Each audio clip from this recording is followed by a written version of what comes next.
क्या कोई समझौते को लेकर के नहीं सर, बातचीत चल रही है? समझौता नहीं सर, मैंने सर अपनी शिकायत शिकायत पत्र वापस लेने की वजह क्या है? ज्योति से कोई बातचीत हुई है आपकी? नहीं नहीं क्या कोई समझौता हो रहा है? क्या समझौता हो रहा है? क्या नहीं नहीं नहीं, इधर देखिए बताइए, क्या किसी शिकायत पत्र वापस आपने क्यों लिया? क्योंकि शिकायत आपने की थी, खुद ही भ्रष्टाचार का आपने आरोप लगाया था उनके ऊपर। सर, मैंने लगाया था सर, मैंने बस शिकायत वापस ली।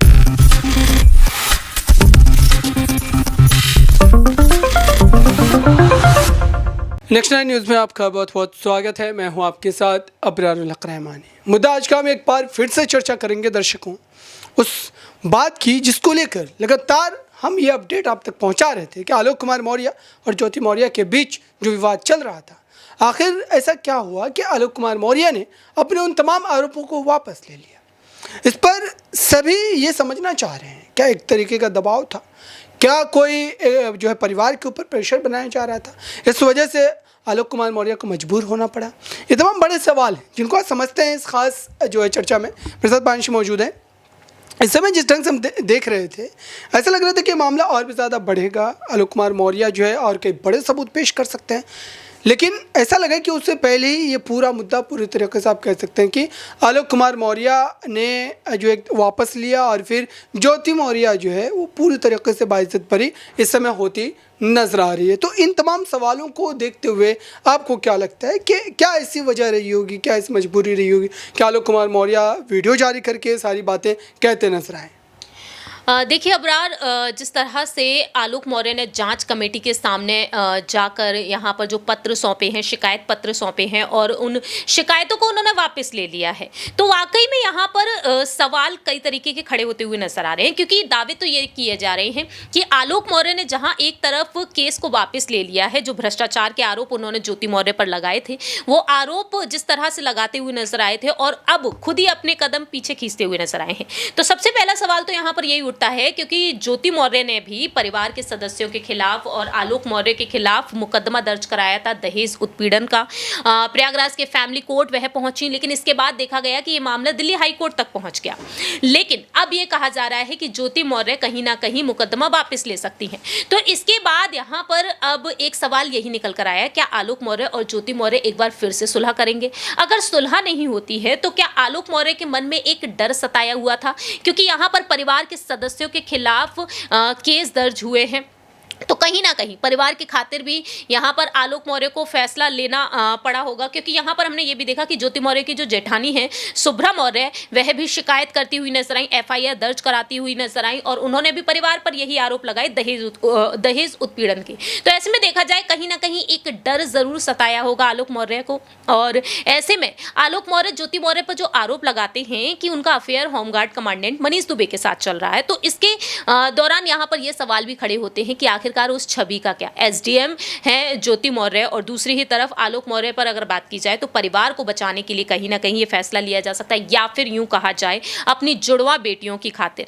क्योंकि ज्योति मौर्य जुड़वा बेटियों के साथ अलग रह रही हैं और आलोक मौर्य से मिलने तक नहीं दे रही हैं। और आलोक मौर्य का कहना अदालत में ये रहा था कि मैं अपनी बेटियों से महीनों से नहीं मिला हूं और देखा जाए तो मेरी बेटियों को दूर रखा जा रहा है। लेकिन उनका कहना रहा कि मैं समझौता करना चाहता हूं, लेकिन उनकी एक शर्त रही कि ज्योति मौर्य को पहले की तरह अपनी शादीशुदा जिंदगी करनी होगी। और ये आप बखूबी समझ सकते हैं अबरार कि ऐसा करना बहुत ही मुश्किल हो सकता है, क्योंकि एक बार एक रिश्ते में दरार पड़ गई और किसी तीसरे शख्स के चलते दरार पड़ी है तो उस दरार को भरना काफ़ी मुश्किल हो जाता है, ये आप बखूबी समझते हैं। तो ऐसे में देखा जाए यहाँ पर ये कुछ बड़ी वजह निकल कर आती हैं परिवार की खातिर, या फिर यूँ कहा जाए एक डर था, क्योंकि आलोक मौर्य पर दहेज उत्पीड़न का मामला दर्ज था। और ऐसे में देखा जाए और भी ऐसी कई बड़ी वजह निकल कर आ सकती हैं, या फिर सुलह की कोशिश की जा सकती है। अब देखते हैं कि ज्योति मौर्य इस केस को वापस लेती हैं या फिर नहीं।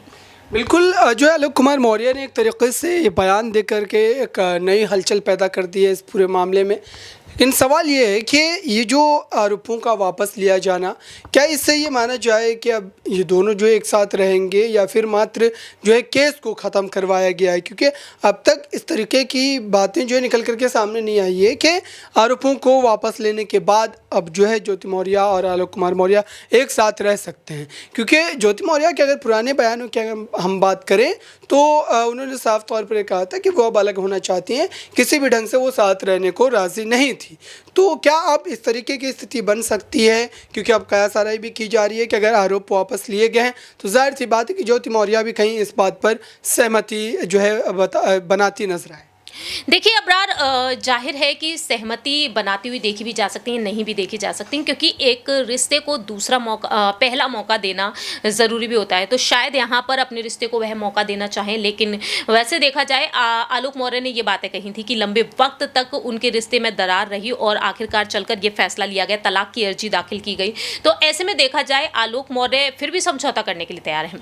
लेकिन यहाँ पर ज्योति मौर्य को लेकर जो आप बात कह रहे हैं उसको लेकर देखा जाए यहाँ पर कुछ ना कुछ संशय अब भी बरकरार है, क्योंकि मनीष दुबे की जो पत्नी है तनु पराशर, वह समझौता करने के लिए तैयार नहीं। उनका कहना साफ तौर पर रहा था कि रिश्तों की बागडोर इस तरीके से उलझ गई है कि वो सुलझ नहीं पा रही, लेकिन हम दोनों पति पत्नी हैं, बैठकर इस मामले को सुलझाएंगे। तो वह अपने रिश्ते को मौका देना चाहती हैं। लेकिन ज्योति मौर्य कहती हैं कि अगर कोई अपनी लाइफ में आगे बढ़ना चाहता है तो इसमें बुराई ही क्या है।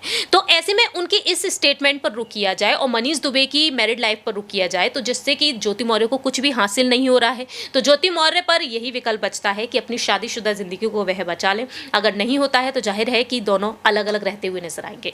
बिल्कुल, इस पूरे मामले को और बेहतर ढंग से समझने के लिए आलोक कुमार मौर्य के उस बयान को आप एक बार ज़रूर सुने, और इस बयान को सुनने के बाद कहीं ना कहीं आपको अंदाज़ा होगा कि इस मामले में और भी कई बड़े पहलू जो है वो निकलते हुए नजर आ सकते हैं। तो पहले इस बयान को आप सुने। हैं वो भी देने के लिए पहुंचे थे, क्या किस तरीके के एविडेंस दिए? सर मैंने सर अपनी शिकायत पत्र वापस किया। शिकायत पत्र वापस लिए, क्या वजह इसके पीछे की? सर कोई वजह नहीं है सर, मैंने अपनी शिकायत पत्र वापस। कोई धमकी उनकी मिल रही थी क्या? नहीं सर, जो इतना बड़े एलिगेशन आपने लगाए थे उनके ऊपर भ्रष्टाचार का, क्या कोई समझौते को लेकर के? नहीं सर, समझौता नहीं है सर, मैंने सर अपनी शिकायत पत्र वापस। शिकायत पत्र वापस लेने की वजह क्या है? ज्योति से कोई बातचीत हुई है आपकी? नहीं, क्या कोई समझौता हो रहा है? क्या समझौता हो रहा है? नहीं नहीं, इधर देखिए, बताइए क्या किसी शिकायत पत्र वापस आपने क्यों लिया? क्योंकि शिकायत आपने की थी, खुद ही भ्रष्टाचार का आपने आरोप लगाया था उनके ऊपर। सर मैंने लगाया था सर, मैंने बस शिकायत वापस ले लिया और सर कमेटी को मैंने बता दिया। आगे की कार्रवाई नहीं? लग रहा है कि आपके ऊपर कोई दबाव है?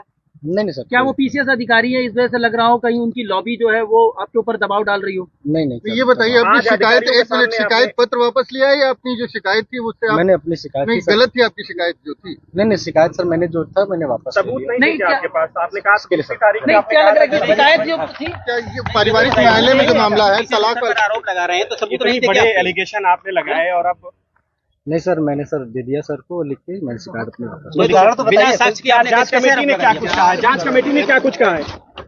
तो आपने सुना दर्शकों, दरअसल आलोक कुमार मौर्य कई तरीके से ये सारी बातों को समझाने की कोशिश कर रहे हैं, लेकिन अभी भी कई ऐसे प्रश्न हैं जो लगातार जहनों में हैं कि वाकई इस पूरे मामले में आलोक कुमार मौर्य ने अपनी मर्जी से या फिर किसी भी तरीके के दबाव में आकर ये जो है आरोप तमाम वापस ले लिए। इस खास रिपोर्ट में बस इतना ही। जुड़े रहिए बड़ी खबरों के लिए नेक्स्ट 9 न्यूज़ के साथ।